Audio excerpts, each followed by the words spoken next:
Hello, hello. Everything looks great. Sounds great. Check, check. Yeah. Chilling. Really? Okay. And we're Hell yeah. recording? We're going. Okay. We're doing this. So normally I do like this intro that might be kind of awkward right now, but I'm going to do it anyways because do the intro. awkward is cool. Yeah. Right? All right.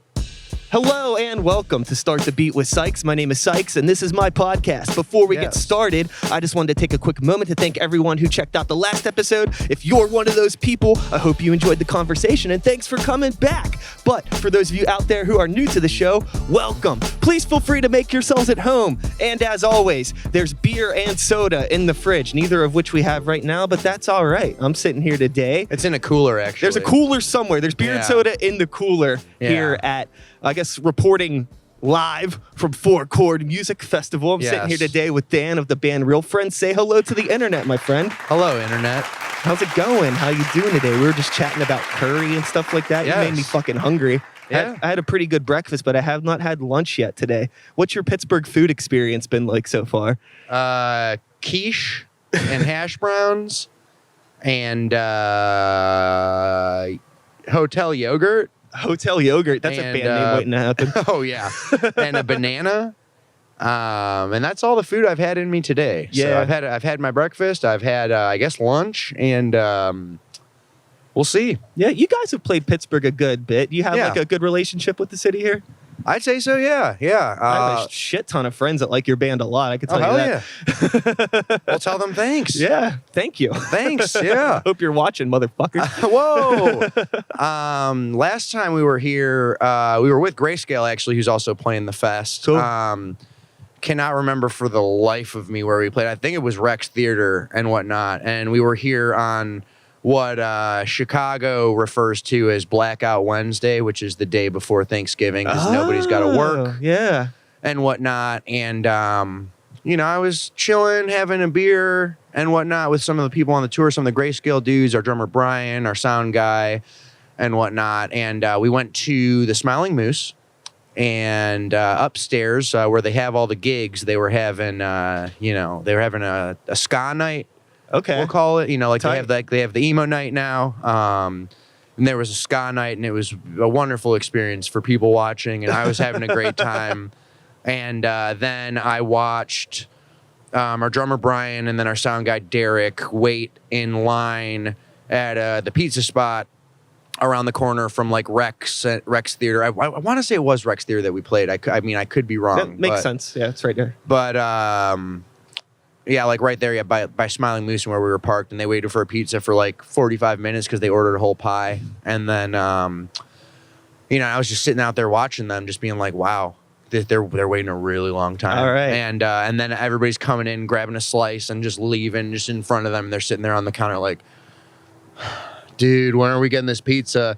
And then as they're like boxing it up, I walk up and I'm like, hey, can I get 2 slices of cheese? Then they just box it, hand it up to me. I'm like, cool, you guys ready to go? And they're like, damn it. So being a Chicago dude, how does the pizza hold up here for you? Everybody talks about Chicago pizza like I have like, some death threats to make concerning pizza. I personally don't care. I feel you. I'm the same way, man. My favorite pizza is actually in Philly at Lorenzo's on South Street. Yeah. Pizza, that pizza from what I remember was good. Deep dish, I get it when I have friends from out of town that want to go grab some pizza. I got 2 spots for them, and I'm just like, I'll give you the 2 options. You pick one, and we'll go there. Your deep dish is probably like our Permanis. Like so many people here. Permanis is a whole just can of worms and just a cardinal sin on so many levels. Oh, yeah? Oh, I mean, I'm talking just as far as like the, I guess the gluttony of it goes. Yeah. For lack of a better term. It's not the best on the road trying to stay alert and focused type of food. I had it that day though when we were here back like almost a year ago now. Damn. Yeah.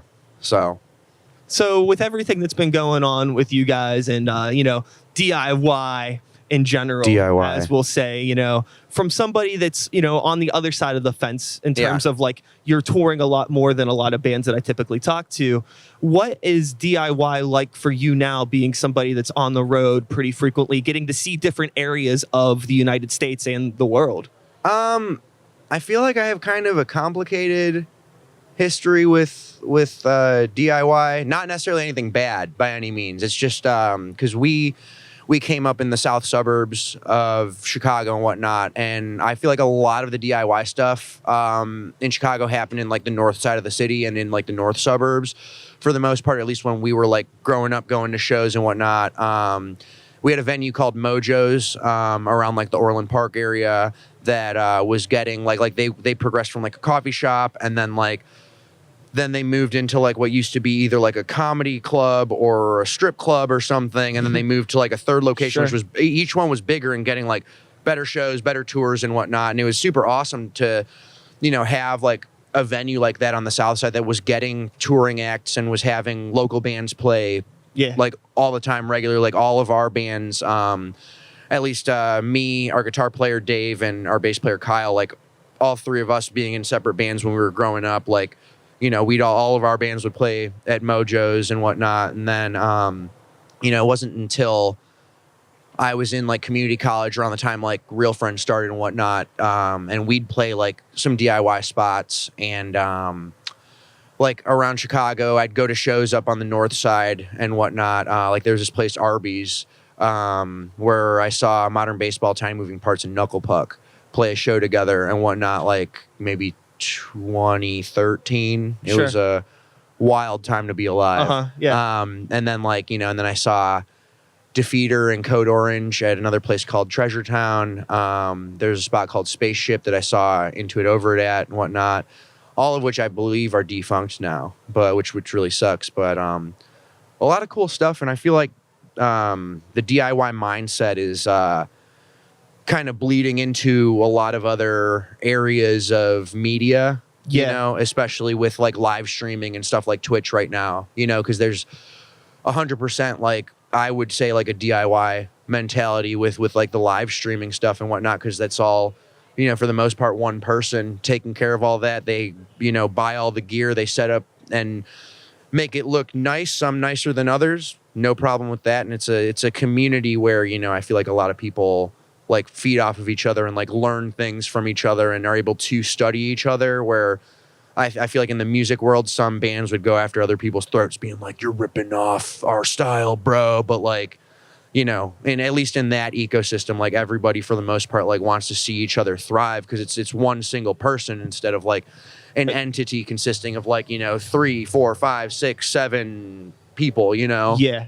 It feels like DIY in general has gotten a lot more social and business minded as a result of social media and stuff. And I definitely think it's awesome, because one thing that I noticed that seems to hold bands back the most is the DIY mentality, from the aspect of like, oh, well, we shouldn't charge this much for a t-shirt and we shouldn't charge this much for shows and things like that, and finding that balance, because that's how you make money. Yeah. I mean, there's an accessibility factor, like financially. I would say definitely like you want to, make sure people can come to the shows, make sure they're not breaking the bank. But the thing is that I don't think, well, I mean, and I would hope that they realize it, with the business mentality that's coming into play with it. But, like these people are giving like a ton of, or not a ton of money, but they're paying monthly for like streaming services where, they pay like the 10, 12, 15 or so a month, and you don't have to buy records and whatnot. So it's like, so I don't think it's a crime to be like, okay, well, we have to charge like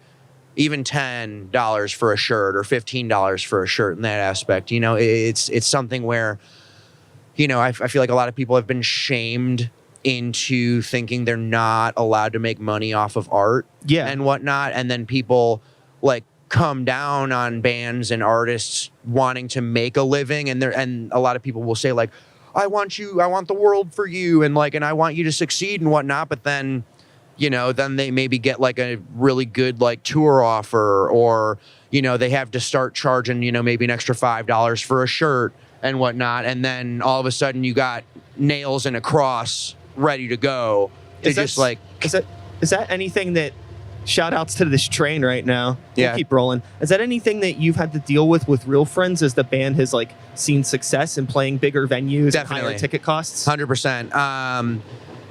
Not necessarily, it's kind of like both sides of it. Because would you're getting say, new fans too that probably only know of you from being in this time frame. They don't. yeah. I mean, it's definitely tricky. I mean, there was a situation where there was like a miscommunication with a younger gentleman that was trying to put together a charity fest and whatnot. And this was like around the time we started working with our agent and whatnot. And there were a lot of things that I was told like weren't communicated to our agent about like what's going on with the fest and that it was a charity just even in general. Okay.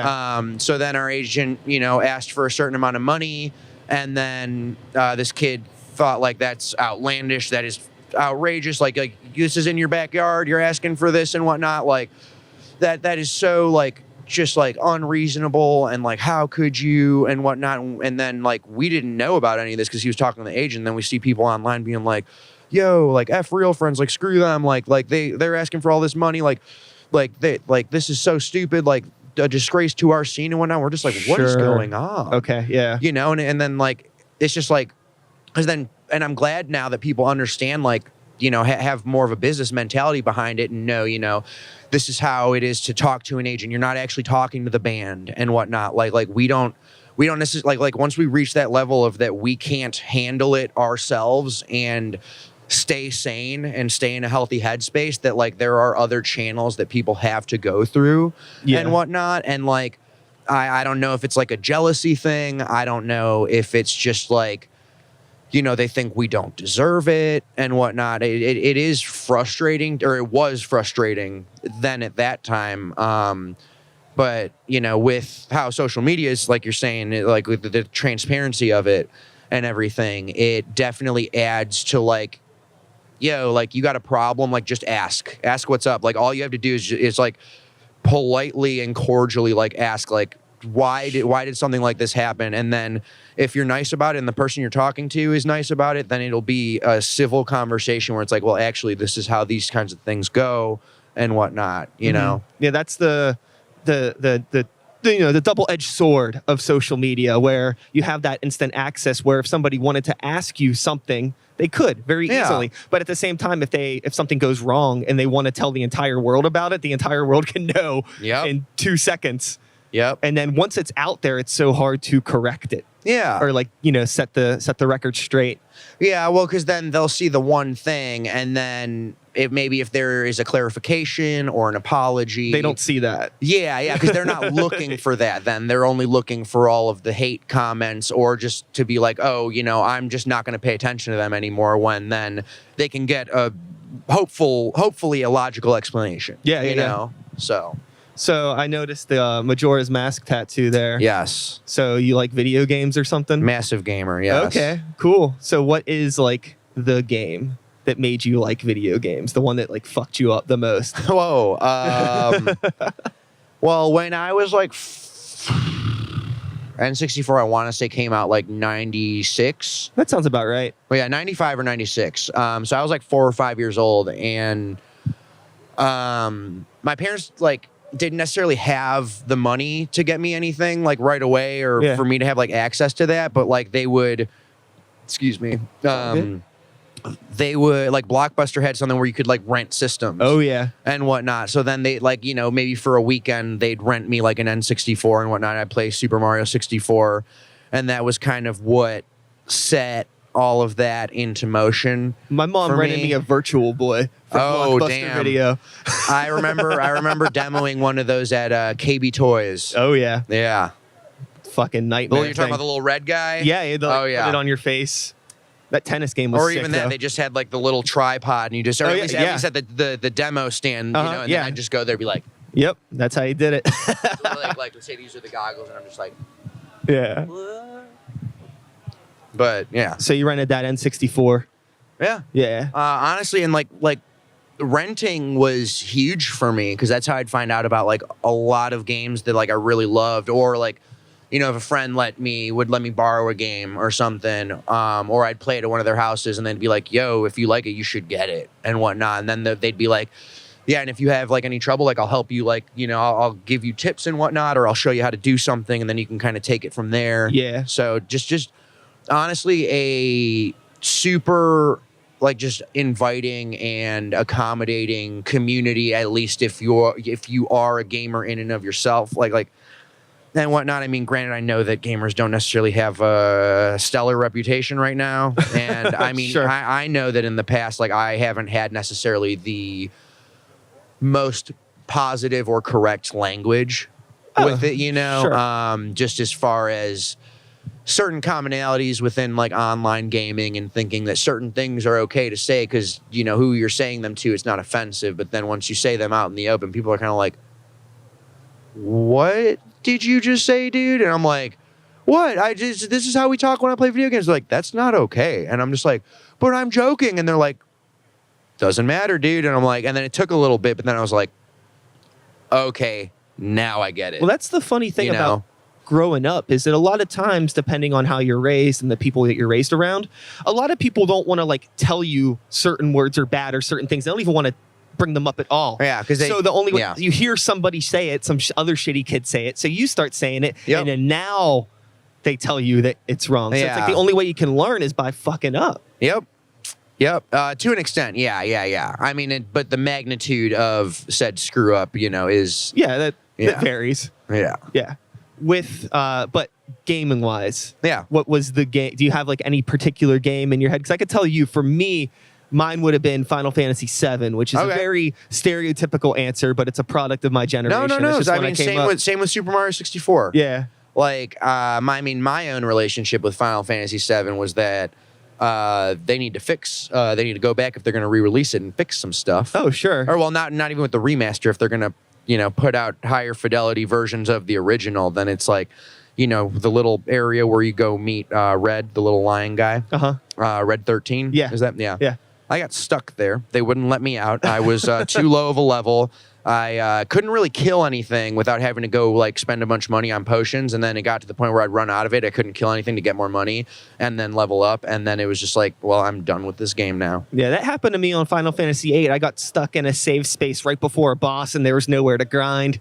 And it was just like, okay, I already... Well, I couldn't even grind. I had places to grind. I literally could not grind because I couldn't get the money from killing the monsters to go then buy more health potions and whatnot. And realistically, I had that somebody... Game Shark, boy. I mean, unfortunately, yes. But then it's like, I don't know. I wasn't too accustomed with Final Fantasy at that point to then like teach people to use like white magic and healing. Yeah. So... Totally. Hindsight's 2020. With now, 2019, gaming is crazy. Yes. Console gaming and handheld gaming is all in the same in some aspects. PC gaming's the best, though. Okay, so you're a PC guy now. I still play console. So, like, do you game on the road a lot, or do you like just focus on being on the road when you're out? So when we were out with Newfound Glory, in early November in Dalskin, like June and July.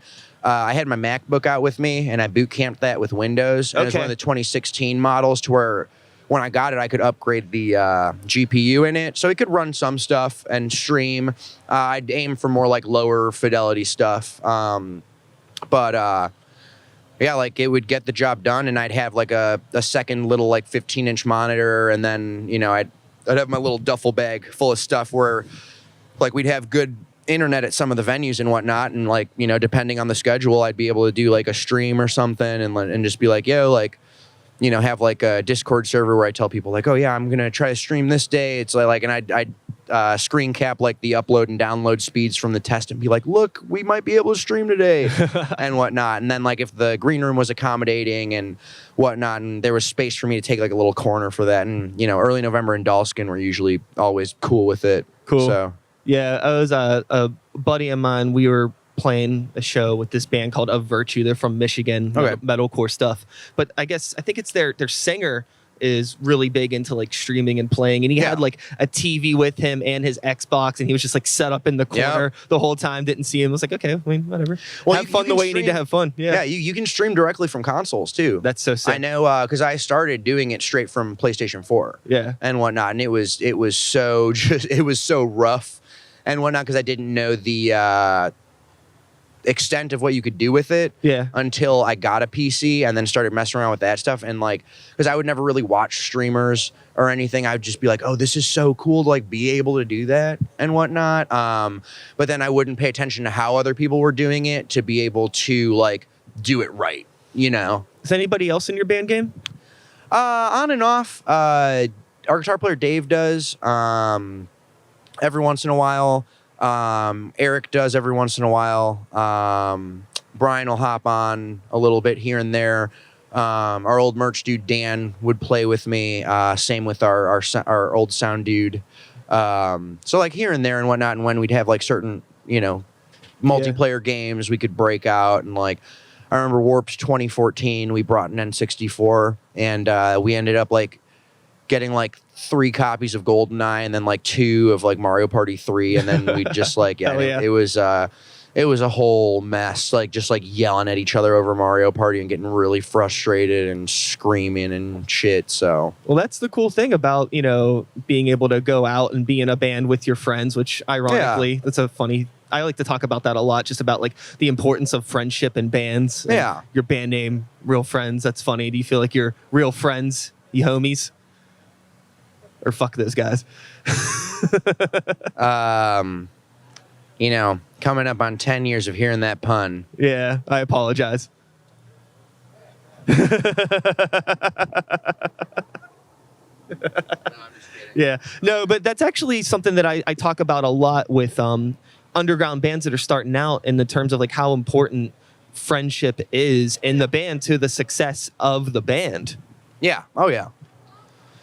I mean, it's something, too, where it's such a tricky thing to navigate. And, I mean, then it goes into, like, how we were saying earlier, like, the subjective nature of it. Because, like, how people can come at you for certain, you know, business practices that they might not understand. You know, whether the intentions are good or bad, like, regardless and whatnot. You know, it's such a tricky thing, though, where, you know, it's like you start this, like, with your friends and whatnot, and then certain lines get blurred, because then it's like, you know, it's just a weird job to have. It's one of the most complicated things when you're making that transition and being a band, is dealing with that and learning how to navigate that shit. Oh yeah, yeah. It's super tricky. With studio stuff, and, you know, kind of let's gravitate towards just like recording and how making music is, making a record in 2019. Prior to Real Friends, did you have any studio experience with other bands? A little bit. I had a band, the band that I had in high school, or that I was in high school, I should say, that I met our guitar player Dave through, and then in turn our bass player Kyle through.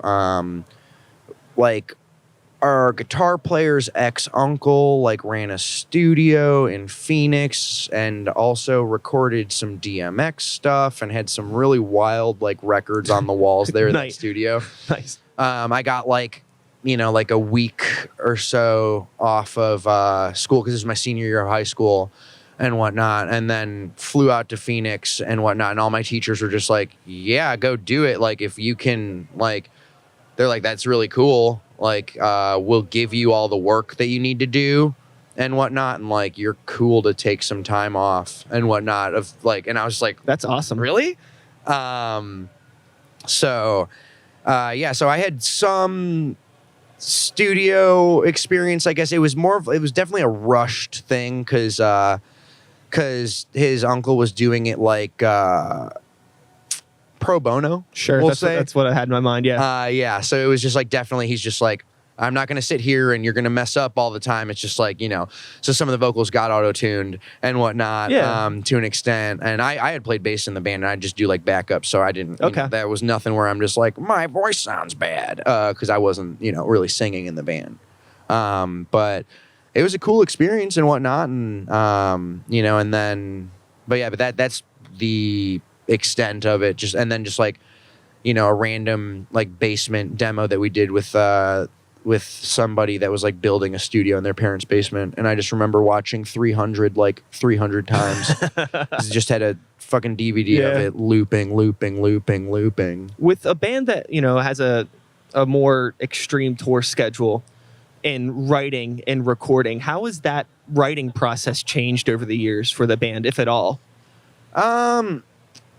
Well, when we did our first record, you know, it was just all like we'd get it all done, and same with like the EPs, we'd do it all ourselves and then bring it to our buddy Seth that runs Always Be Genius out of Crown Point, who he's done like almost everything for Knuckle Puck, and then like a bunch of other bands as well now, and then it would just kind of be like, and then he'd give us some like little feedback here and there and whatnot, and like we'd change some minor things here and there, and it was kind of the same way for the second record where we wrote it going in. We went in with Steve Evitz for that, and then that was the first time we did any sort of like pre-production, and like Steve helped with like some rearranging and whatnot. I feel like vocals for the most part stayed the same, but then like just shifting certain things within like the music and whatnot. And then if anything changed with the vocals, it was more rhythm than melody to like line it up with like the drums. So then there would be certain impacts and like certain velocity reached with the drums and the vocals that would hit at like the same time and make it a little bit more like that oomph. Mm-hmm. And then with our last record, Composure, we went in with Mike Green, and that was something where like first time we ever like went in the studio without the record done, and whatnot, and that was just so freeing in a sense where like, and I'll paraphrase a Kurt Cobain quote, here, because I can't remember the exact words, but essentially the essence of it was that, you know, the record unfortunately has to capture the feeling of the demo, and then that's why, you know, like a lot of times when bands release like the deluxe edition or the demos and whatnot, some people are like, I like this better, I like the demo better. Sure, it has more energy, there's more human element sometimes, not to all an the extent. time. Yeah, it depends. So I feel like Composure in a way was the same thing, capturing the feel, the immediacy and the urgency of like a demo and whatnot, and then, you know, we had like a ton of instrumental stuff done. I had a good amount of vocals for the record and whatnot. And then there was some stuff where I'm just like, I don't know how to figure out like writing vocal melodies or lyrics to this and whatnot. And then like Dave and Kyle and Eric would go in with Mike Green, and then they would like, you know, because Mike is a self-described meddler. Because he's like I got a medal. So then they'd go in and like change some stuff and like record like the bass of the instrumentals and change some stuff around, and then I'd come in, and I remember like our song From the Outside was a thing where like I had like a good amount of stuff for the song, and then there was just some stuff that just stumped me, and I'm like, what the hell do I do here? And then I heard like their rendition then of that instrumental, and I was like, and then it just like clicked, you know. And then with like, you know, Mike helping us and whatnot, it was the same method that we would all write anyways, like, you know, just with an extra person in the room, like literally like no different really, just in a studio instead of at somebody's apartment or my apartment. I feel like you kind of have like an extra member in some way. 100%. Yeah. It's so crucial. Yeah, and then like there would be stuff where I remember like I had a pre-chorus melody that ended up being the bridge melody for that song, like that got shifted over there, and then like and then I had like, you know, the lyrics and like a rough melody for like the second half of the chorus that ended up being the second half of the chorus that was originally like the first part and whatnot, and then we like changed some of that around, and then, you know, Mike might have like a vocal suggestion, and then I'd be like, oh, now I hear this to like finish that, or vice versa, where I come up with something, then he caps it off with something really cool, and then just always this like back and forth. And then like there was a lot more like hands-on stuff with like lyrics, whether it was me coming up with the bass lyrics or our bass player Kyle coming up with the main set of lyrics, where like where with that it would be me, Kyle, Dave, and Mike in the room like throwing around like vocal ideas, lyric renditions and whatnot. And then like Dave had like some incredibly like cool stuff that he was just like throwing in the mix, where like where I'd come in, for instance, like with From the Outside, and I'd be like, well, I have like this, I want to say something like this, I'm not sure how to go about it. And then like he threw out like there was excuse me, there was the line in the first verse about swallowing a feeling, counting cracks across the ceiling. Like he threw in like the rendition suggestion for like never seen the depths of them before following that line and whatnot, because I was talking about like something about how I wanted to make like looking at the ceiling looking like it would be like a map or something and whatnot, like a topographical map. And then he had then suggested that, and I was like, oh damn, like that's super cool and whatnot. So yeah, and there was just like a lot more like back and forth and like, you know, discussing like kind of certain stuff that we want to get across. And then like, so then, you know, when Kyle would come in with like his set of lyrics for a song, then like I'd be like, oh, like what if we said this, or like we would say like with Smiling on the Surface, for instance, on that record, we used the pre-chorus melody for the bridge. But then we wanted to change the lyrics around, and Kyle didn't necessarily have anything written with the cadence of like the syllables and like matching up with that. So then I like threw in like the line for that, you know, just like making my edits to it and like writing a line or two for it and throwing it in. And it ended up being like, where, you know, like I said, like it might be my set of lyrics or it might be Kyle's set of lyrics, but then like we all have like a heavy hand in like helping to edit them, helping to paraphrase them, throwing in like different like lines that we think would fit and whatnot, where it made it that much more of a collaborative effort with everybody in the band feeling more in the loop and tied into everything. Yeah, I love how much teamwork it seems like there was with this. And I imagine if that's happening with the lyrics, it's probably happening with every aspect of the album. I mean, well, with the music, I kind of like stepped back and I'd be like, you know, I don't necessarily like, I have another band with two of these fuckers that are standing over here. And I mean, you can't really do the pan right now, but Joe and Ryan from Knuckle Puck chilling over there with a couple other people. And, you know, it's something where I'll write music for that band, but like, you know, I don't necessarily have a grasp of how to write for Real Friends style. So like, so I'm just kind of like, you know, train. Shout outs to the train. Choo choo. Oh, it's a short one, I think. But yeah, but that's something where like, you know, I'll have like maybe my suggestions and whatnot, since it's so much easier in that setting for Mike to like cut something up and then be like, oh, well, we can like maybe omit this real quick and then like retrack it like tomorrow or something when we do some guitars. To where like it'll be like natural and organic. Yeah, to, like, you don't have that weird. Yeah, have like this stop in there and whatnot, and like, you know, kind of like, and like that opened my eyes just to like how it like, because I feel like in the past we've been hindered by like, nope, this is the demo, this is how the song's gonna be, like nothing's gonna change about it really, except for like some of the pre-production stuff with Steve. But then it just made it so much more like organic and natural, like. Which in a way I think is ironic based on like my prior like misconceptions and just common misconceptions about going in and working with a producer and co-writing and whatnot, thinking that you're signing over ownership. Yeah, it sounds like some sellout shit, but it's not. Yeah, really. no, not. I mean, you can sometimes it can be sellout. Sure. Like it can be like a sellout situation, but like I feel like in a lot of cases, at least like within our world, you find the right person. Like I will talk up Mike Green to whoever will listen to me. Like I think that. There are so many bands that could benefit from working with him and people like him and ways that he does, where, you know, and I just like try as hard as I can to like get across the point where it's like you're not losing ownership of anything. You're not giving anything up by working with somebody like him, where, you know, he's just an extra person in the room throwing suggestions. I mean, Seaway, a bunch of these dudes chilling right over here off camera, they went in and did a bunch of cool stuff with Mike. They did their record Vacation, I think it's called, with Mike, that has my favorite Seaway song on it, Car Seat Magazine, baby, great song.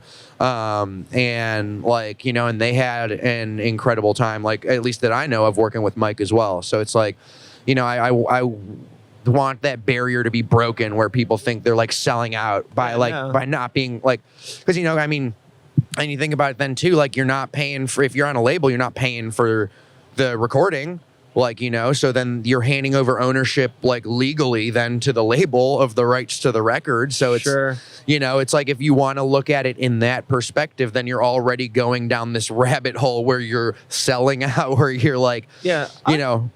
I've talked about this before, but I think a big part of the reason why you get a lot of like mediocre music in the world is because people are sometimes refusing or just don't have the access to work with a producer. I think working with a producer, if you find the right guy, I mean, granted, there's bands that do DIY stuff 100% and they make fantastic. Oh, and they kill it. Yeah, I'm not saying that you need to have a producer. Yeah, like it does Blew It, Grow Up, dude. Hell yeah, incredible record. Love that. It helps a lot of bands though, and I think that if you ever find yourself in that position to find somebody that understands what you're doing and is a good person to work with, it's definitely worth trying out. Oh yeah, yeah, and I mean, I think that's why like everything that we did at Always Be Genius with Seth and whatnot was great because we got along with Seth. We were growing as a band as he was growing with the studio, where it's like, you know, every time we'd come in for an EP or then for the first full length and whatnot, that it's just like he always had like new little toys going on and like new stuff to play with, whether it's a new plug-in or like a new like, you know, little analog piece of gear or like adding like a room for the board and everything and having the live room separate, like just all like cool things, like where it's like where we're like, but like I said, like both growing together, and then like then we're able to then experience like a more legitimate studio as it's coming up and whatnot, and like kind of, you know, step by step, piece by piece, day by day, instead of like just coming into this really nice big studio being like, what do we do here? Totally. You know, and then like and then he's able to then like he was able then as we grew as a band then start working with like Fearless Records and whatnot, and then with Knuckle Puck Rise, and then like get more accustomed then to having like a manager for his studio, and then like, you know, knowing how to navigate certain nuances with like record contracts and getting royalties and like getting his scheduling in order and whatnot, and it's just like it was an ecosystem where for everybody it was like extremely mutually beneficial, and not in a way where anybody's leeching off of each other. We're all just like, you know, we're all building a foundation for everybody to continue to grow. Sure. You know? Now, I think there's probably a big misconception with a lot of people that aren't behind the curtain on how long it actually takes to get an album out. So with this recent album, how long did it take you to record the album? And then how long did it take from it being done to actually get onto shelves? Well, we started working on the album in 2017, like bits and pieces here and there. But actually going into the studio, we went in August 2017, just to like, you know, get a head start. We went in for like a week and a half or 2 weeks. Stuff?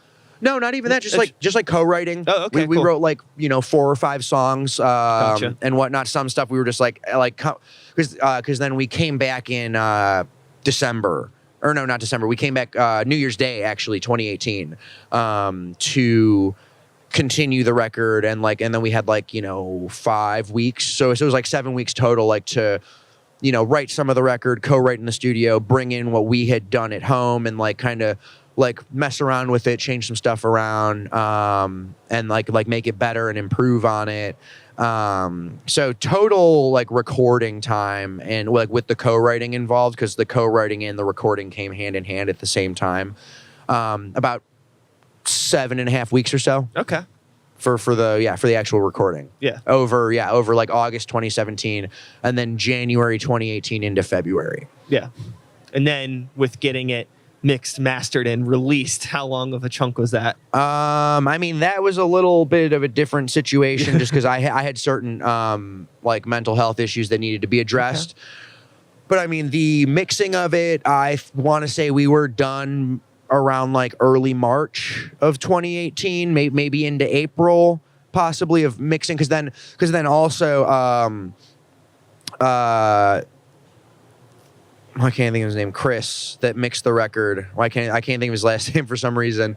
But he had a child, like while like he was mixing our record. So then he's just like, yeah, like I'm gonna need like a couple days because my wife just had a kid and whatnot. And we're just like, okay, yeah, like yeah, you're all good, dude. Yeah, cool, no stress. Like, so I mean, like there were just different things that like kind of played into it having to get pushed back a little bit, but that I think like ended up helping it to let us have a little bit more time to make sure it was all good to go, like when it went out in the world. So cool. And then once, you know, the label has it and all that stuff, from there to actually getting it released, how did they sit on it for a while, or was the release pretty quick? I feel like the release was fairly quick. I mean, we had to schedule it like around Warped Tour and whatnot. So we just, chose like, second week of July. Just so we could have not too bad then. Yeah, because then we can use Warped Tour at that point, like it's just like a natural like promotion of the record, and whatnot, and just like kind of get the word out there, So yeah, that's not too bad. I know some bands that have had to like sit on albums for almost a year after it's done. It's crazy. And then especially like I know a few people as well, and then because there's so many things then that factor in like new signings, and then it's like, well, we need to get this bigger new signing, then their release needs to come out here, so now your release is going to get pushed back, even though yours has been done, and blah blah blah. Like I've seen it. Yeah. Thankfully, we haven't necessarily had to deal with that, but I've had friends that have expressed those things to me. Yeah. So what are you guys working on right now? I know this is a one-off for you guys here today at Four Chord Music Festival. Four Chord Music Festival. Yeah, no, we're just chilling and hanging. We've got this. We're playing at Self Help Data Remembers Festival in San Bernardino next week, then Europe, and then just kind of hanging out for a little bit, having some time to chill where I don't go crazy and we don't have to cancel anything. Sure. So I think that's an interesting thing that happened with my band is that, we're very much on the just getting our footing type of thing. Yeah. But we have to like pretty much grind nonstop. We don't even get the luxury of really taking a break because we have to always push that extra harder to like do it. And now we're like in the middle of a break, and it feels so weird because it feels like we've been going for like 2.5 years non-fucking stop, and us just taking 2 months off of shows seems like insane. Well, I mean, even if you're not playing shows, it's not necessarily like a break, So you can still be working on music. You can still be working on things that would be productive to bring back to the band. Yeah, and that's, and like that's what like I'm going to be doing. That's what we're going to be doing. Like it's not like, and it's not like, oh my God, they're going on a hiatus. Oh my God. Yeah. Like it's just like we're just going to chill, like, and we're going to like do like cool shit, that will hopefully then come back and be able to help the band with like a renewed or reinforced like skill set and whatnot, to be able to like, because it's like I went to TwitchCon this last weekend and I learned a ton of stuff that I think that if I can sit down and like look into it and like rewatch some videos of some panels that I went to, or watch the videos of the panels that I didn't get to go to, that's like, I think there's a lot of cool stuff that I could bring to the band that, streamers use and whatnot. And because the mentality in a lot of ways is like I was saying earlier, like DIY and streaming, like very, very similar mentalities, and it's like, it's super cool. And I really want people to take like stuff like Twitch, like a lot more seriously, because it will be something where that is the direction that a lot of things are going. So, so like my time with it, I'm just going to like try to understand that more. And I really enjoy streaming myself. And I think that everybody that comes in and watches the streams and participates in the chat, like they're all incredibly nice people. And like, they always, like, if somebody comes in and they're like, they're being a little asshole, it's bound to happen. Like they're like the community's gonna step in and they're just like, yo, like this isn't cool, like, and they'll try to get my attention and be like, hey, like, this is happening and whatnot. And then I'm like, oh, thanks for letting me know. And then like, and then I'll try to take appropriate action, or maybe there's a moderator chilling there being like, oh yeah, we took care of this while you were like slaying this random demon. And I'm like, oh, thank you very much. But I mean, and it's something where, that's the direction that a lot of media is going to be shifting, because movies and music are already on demand streaming, but then live streaming will be a whole nother content rabbit hole that people will be able to go down. Yeah, near. A lot of people keep nagging me to start doing the podcast on Twitch. So you should, yeah. I'm starting to outfit the studio for live streaming. I just got to get a couple more things. Yeah, I mean, I'd say right now, just have a Windows-based computer. Okay. That's just my suggestion, at least. So yeah, just because streaming from a MacBook, kind of a pain in the ass. I have a really good Dell gaming laptop. Oh, then you're set already. Yeah. I have a MacBook too. I have everything. I have it all. Yeah. Well, if you've got a laptop with a decent GPU, like, and you're going to be doing more video-based content like this, then you're set. Yeah. It's just so easy. You just need a GoPro, essentially. And GoPros are cheap now. Yeah. Or a nicer webcam. It's just like, it's just that's, and that's, at least, and granted, this is, and I love a tangent. and this is a tangent, but yeah, I mean, like, you know, with having some time to chill, like, you know, I'm just gonna be, you know, learning some stuff. Everybody's gonna be learning some stuff then to take back to the band when we want to, like, you know, really go at it and whatnot. And once we've had some time to chill, and then be like, hell yeah, you know. So now, my last question for you before we wrap up. okay. I don't know if you ever had any of your music projects. Have any of them ever had music featured in a game? No, unfortunately. Okay. So, if you could have music featured in any game franchise, what would it be? Damn it. Now you got me on the spot. Anything that I would want our music on would be just completely inappropriate and not the right game.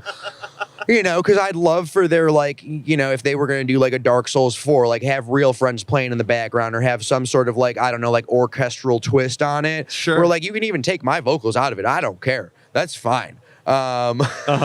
I mean, maybe some sort of From Software game would be incredible. But that's even something where it's like just completely uncalled for, inappropriate, like not the right vibe. Fair enough, yeah. Damn. Now I'm gonna look through my Steam right. Steam library right now. You can edit this in post, right? Yeah, I can. I'll probably leave it, but we can leave it. Oh, leave it then. Leave it then. Here's my Steam library right here, baby. Yeah. Let's go. I can check it on my phone. Library. Here we go.